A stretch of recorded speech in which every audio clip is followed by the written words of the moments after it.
లేని వారు పుణ్యాత్ములను సార్థమైన ఈ పుణ్యభూమిలో ఉంటారు. అందు వరవైకుంఠమో పరదేశప్ప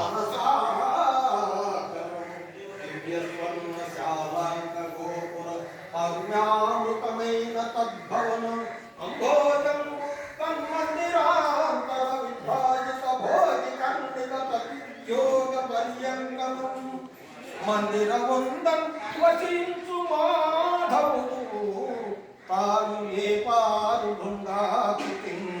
శ్రేష్టమైన వైకుంఠమే ఒక జగజాతరం.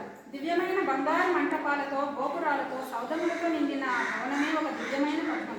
ఆ మందిరాంతరంలో ప్రకాశించే ఆదిశేషుడే తామరదుద్దు. శేషుడే తల్పంగా శయనిస్తున్న మాధవుడే పిందెల.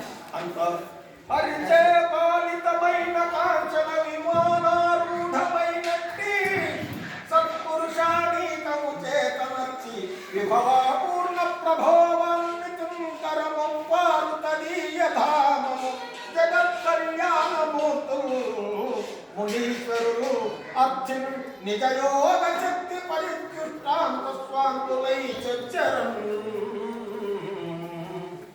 ఈ విధంగా శ్రీహరి పాలింపబడినది.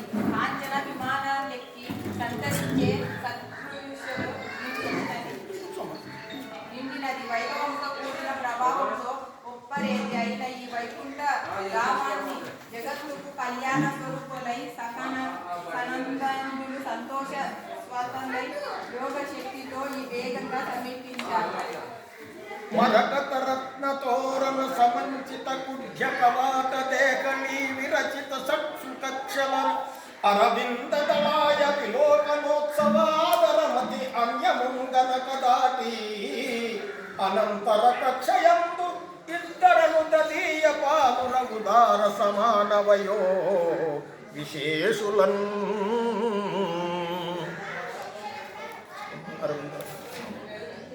అరవింద దళాకుని చూడాలనే ఉత్సాహకతతో ఇతరుల మూలమైన వాటిని వేడిని చూడకుండా మకరత్న తోరణాలతో కూడిన గోడలతో తలుపులతో గడపలతో కూడిన 6 మహాద్వారాలను దాటి 7వ ద్వారం దగ్గరకు వచ్చారు. అలా వచ్చి సమాన వయసు గల ఇద్దరు ద్వారపాలకులను చూచారు.